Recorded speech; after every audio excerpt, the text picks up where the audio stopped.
Diyos ko, kakapi ba kayo isa?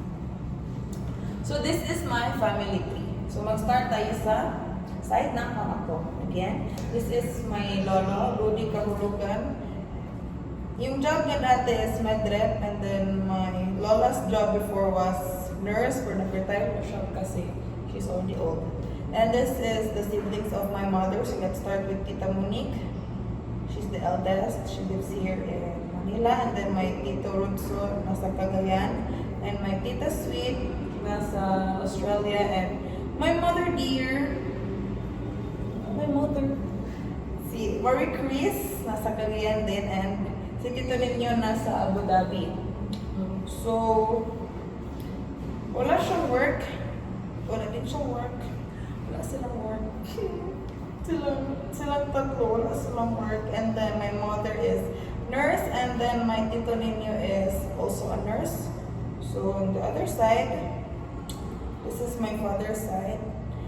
This is Miguela Rodas, my lola. Her job is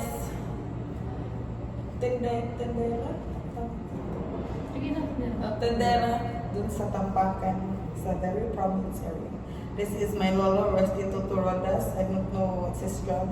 Okay. So this is Eleanor Cruz, the eldest siblings. And Tito Alan, Tito Edward, and Tito Philip, and my father, Harold. So this is our small family. This is my youngest sibling, Anika. And then the middle child, si Aliyah.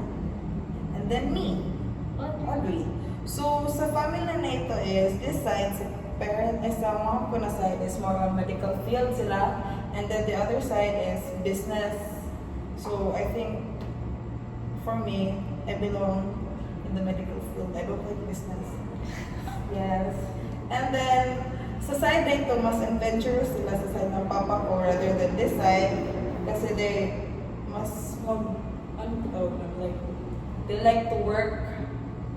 Mag-work sila. So sila mas gusto nila mag-adventure. That's all. Thank you.